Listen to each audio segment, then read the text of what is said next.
Aranta, digemerma d'entolagat. Bremaik ezim d'ober undro eti arregoz e pernvenan e brodreger, medagenta komzon deus an téléthon.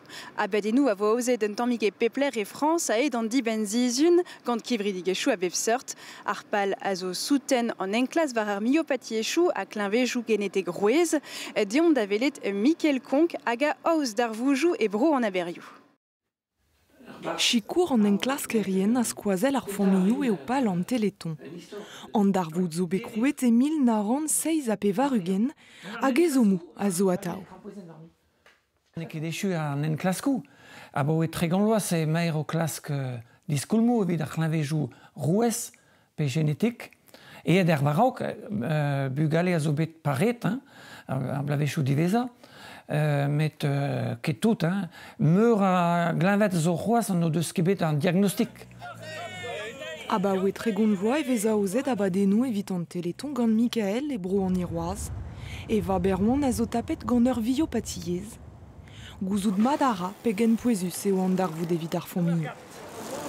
Se zo en tol bas kalet, quoi. Evit an dud a reseo an taoulse, quoi.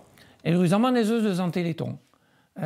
Skoaz a skoaz, an dud a hel mont varaok. Gwelet vez, neket diafet tamm ebet. Ur veiadek a vo savet e plougan d'ar zul pemzek a viskerzu evit an téléthon gant ar gevredigez brezonek e bro an aberioù. Ugen mil abaden a zo treset ar bloamant e broral. Mireille Arnoat a zo implijet gant ti ar vrodreger da genik abadenou e brezhounek e tiez arregoz. E pernvenan e doa savet unan var al lin hag a zo bet filmet gant Ronan Nirien, gwelet a rit ez eus deudendro e leiz a anvorenou gant an ezidi. Perwenen vije hadet lin. Ja. Ah, ja. Du he vije hadet a park a bras pe... Ja, park a bras. A park a bras. Ja. Park a bras a glas evel ar mor pa oa lin en evleu. Bemiz e teu Mireille Arnoat da goze a lebrezonek eus un tembenag eti a regoz perwenan. An DVC oa kaouz eus a lin, gwechal a gerio. Ah oui, Francine hadet peus lin du he gwechal. Pesket. Ah, pesket. Ti bezud, ja. Ah, ti o tut, wa. Ja. Kemen. Nee, had lin. Ja. Ah, penons vije hadet lin. Hag an marchi da ha, vije.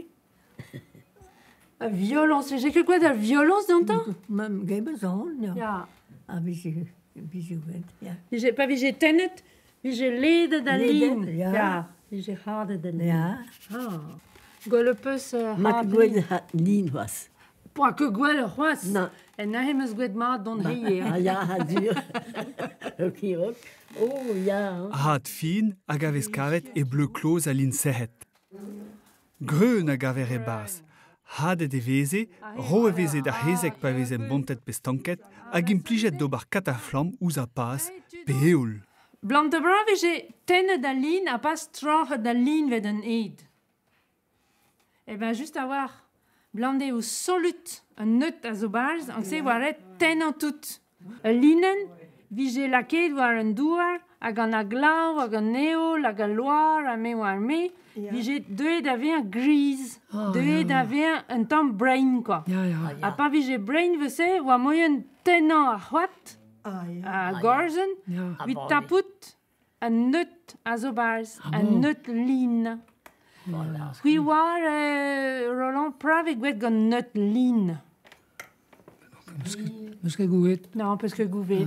Marie, ma teze war et hui. Non, Gwed. griat, ja, me Danve. danve. Gwed ve danve. Danve. Gwed ve danve. Echu an abaden. Un an deus kavet liserioù lin da ziskwez da hal. A mateze e kozeo a regoz c'hoaz e brezhounek eus a lin en dervechou da zon. Neuze Mireille a vo eurus. A gwechal, vije... Ja, douce.